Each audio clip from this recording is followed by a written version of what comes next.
hello ওই দিদি happy birthday কি হ্যাপি বার্থডে টু ইউ কার বার্থডে তোর বার্থডে আজি এই ছেলা বুড়বক ছেলা মোর বার্থডে দিন মোরে ঘুম ডিস্টার্ব করিস তোমার কারণে ভাল করে ঘুমাবা কোনা পাং শালা হারামি বুড়বক হে মুই 12টা লৈকে বাচ্চা তো কুইজ করলুম থাক ফোন রাখ শালা কাম নহা তোঠা মূর্খ তুই জন্মদিছ নাকি মোক তুই জন্মদিছ হ্যাঁ খায়া কাম নাই শালা হ্যাপি বার্থডে রাতি 12টাত তেনকা আমি কারেক্ট 12টাতে জন্মিছুং ঘুম হে আসল ইম্পর্টেন্ট বার্থডে নহয়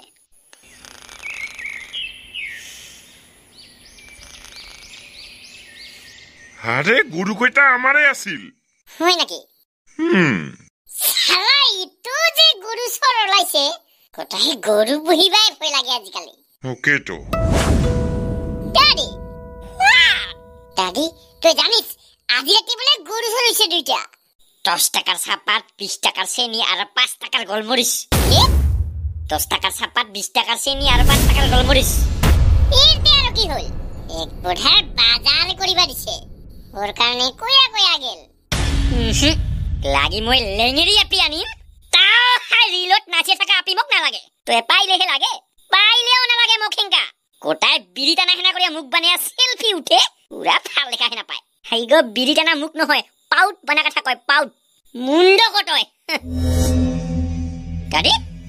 কি দে করিস তুমি এতে আরে তুই কি করিস এতে কিয়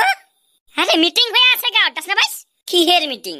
কালিকা রাতে যে গরুসর হল সেই গোটেই মিটিং কোনা জানে তাই মিটিং করলে কি পাবো নাকি গরু আর হ্যাঁ আরে পাইলে পাবো না পাইলে নাই ছো মিটিং হচ্ছ না যাং মই ঘন্টার মিটিং হত নে গেলে ফাইন দেনা পড়েগা বাবু ফাইন তাহলে আয় এইবার কিও হ্যাঁ কটিকে এইবারের পারি আমি আমার গাঁওখানক পহৰা দিব লাগিব যাতে ৰাতি কোনো গৰুচৰ হ'ব নাপাৰে বুজিছ না কি কইছ ৰাইস সৰ গলে বুদ্ধি পৰখন গলে জাপি আৰু বয়স গেলে আপি এইগিলা কৰি লাভ নাই লাভ নাই লাভ নাই গায় তো ইফালে ওলাওটা আগত গাঁৱত যে ৰাতি 2টা কৰি গৰু হাৰাইছে তো যাইছ না নাই হ্যাঁ জানং তো তাহলে ওরে কারণে যে মিটিং করি আসং রাতি যে পহরা দিব লাগিব হিকো জানিছ না নাই হ্যাঁ ওকে তো মই কয়া আসং সর গলে বুদ্ধি পরখন গলে জাপি আৰু বয়স গলে আপি কোনো কাম নাই কোনো কাম নাই কোনো কাম নাই তাহলে তুই গত এলা আমি কি করা উচিত নাকত তেল দিয়া ঘুমিয়ে থাক যদি ওই হাসায় সর হয় তাহলে একটা জায়গা দুইবার সর করিবা মরিলেও নাহে আরে মূর্খ তাও তো আমি নিজের সুরক্ষার কারণে পহরা দিব লাগে না পহরা দিয়া কি করবি সর ধরিম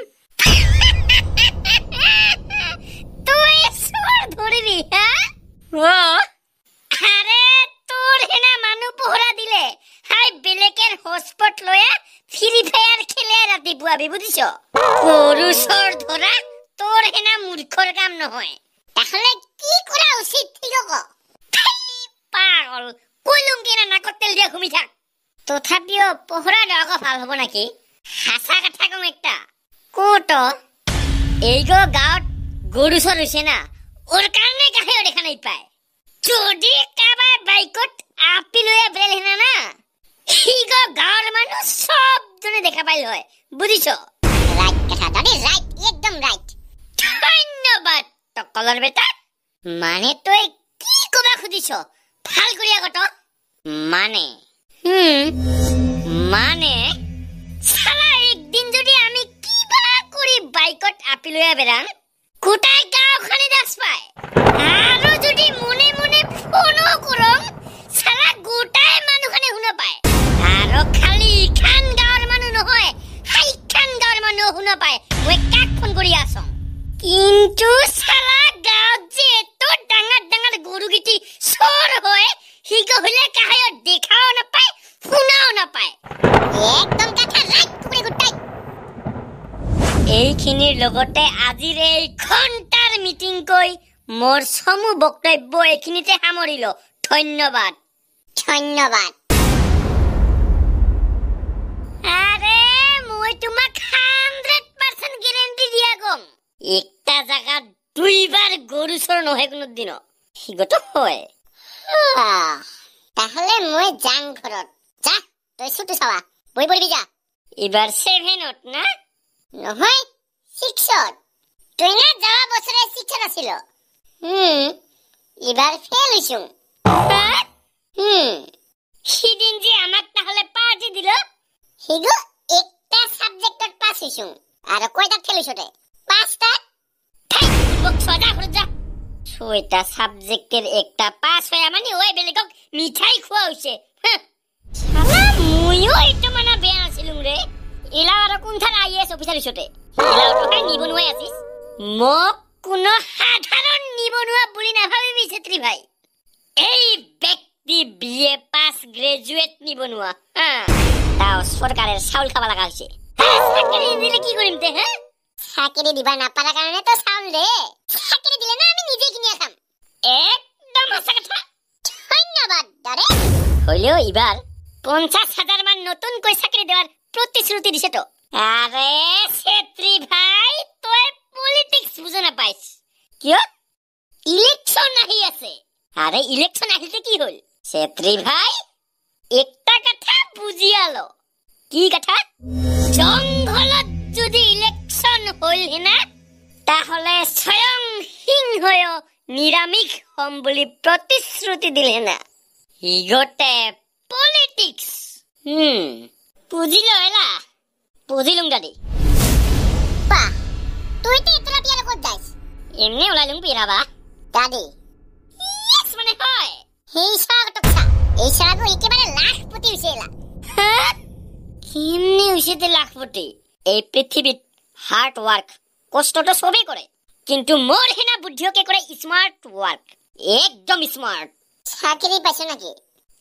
চাকরি সাক করে করে চাকরি সাক করে করে হ্যাঁ মোর হেনা ব্যক্তি চাকরি নকরং মই তাহলে বিজনেস খুলছো নাকি বিজনেস খুলিলে লসে লস একদম রিস্ক থাকে বুঝিছো হিগিলা আলটু ফালতু বিজনেস করা মানুহ মই তাহলে কি লটারি কোট পাইছো নাকি পয়সা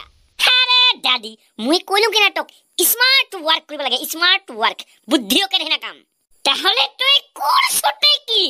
যে তো লোকাই লাখপতি হলো একেবারে বাপের 4 বিঘা মাটি বেচে দিছুম হিগো হে স্মার্ট ওয়ার্ক কর মতে তাহলে কোনো সরকারি চাকরিত মাথা মারিবা লাগা নাই কোনো লটারিকের টিকেট উঠিবা লাগা নাই কোনো বিজনেসের রিস্ক লবা লাগা নাই ডাইরেক্ট প্রফিট 100% লাভ মাটি বেচে পোস্টারি বাসত বুঝিছো মোর টাইম হল মই যাং তোর হাতত না ঘড়িয়ে নাই সময় ভাল থাকিলে ঘড়ির দরকারে নাই বাপের মাটি বেচার টাকা দিয়া এতো খান অহংকার তুই ক্রিকেট খেলে 10 টাকা পাইলে যা অহংকার দেখাইস মোক কইলো নাকি আরে তুই কত ছেত্ৰী ভাই মোর হেনা ভাল মানুহ এই পৃথিবীত আছে নাই দাদি নাই জীবনত তোরে পারি বহুত বস্তু শিকিলুম আচ্ছা কি কি শিকিল এক কয়া শুনা তো অল্প পরীক্ষাত বেৰেঞ্চিত বেলেতে দিয়া কখৰে নকল লিখিবা পিছ বটেৰ পাছফালে নকল লুকাবা পানীৰ টেংকিৰ ভিতৰত থমেয়া বিড়ি টানিবা ইনষ্টাগ্ৰামত ফেক একাউণ্ট বানায়া মেছেজ দিবা বহুত কিছু দাড়িতৰ পাৰি এলা বুঝিল মই কত ভাল মানুহ ইয়েস দাদি তুই একটা অতি পবিত্র পাপি পাপি কিয় হা সম্মান দাদি এটা সম্মান তাহলে প্রথমবার ইগো সম্মান পাইলুম ঠিকে আছে সম্মান যেহেতু লজ্জা নহয় কে মই কি তোক কইলুম নাকি মই তো মোকে কোৱা হেনা পাং দাদি কবিয়ে কইছিল কি কইছিল একটা ইনসাল্ট হাওয়াত ছাড়ি দিবি और আসল মালিকে নিজে দেহাত হানিয়া লব আর তই হিগতে নিজে হানিয়া লইস যদি কাবা ইনসাল্ট মারে কিয় কারণ তই আসল মালিক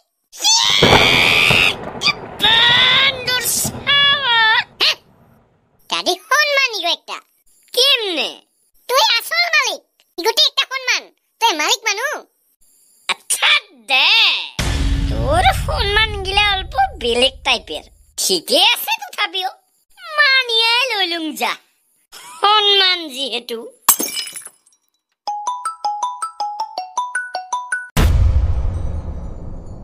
হেল্ল' দাদী হয় কওকচোন দাদী আজিও গৰু চোৰ হল আৰু ৰাইজৰ মানুহগিলা হাতত দাও কুঠাৰ লৈ তোক বিচাৰি আছে তোৰ কথাত ভৰসা কৰি যে কাহয়ো পহৰা দেৱা নাই কি হল কালিকা চোকালে নিজে দাস পাবি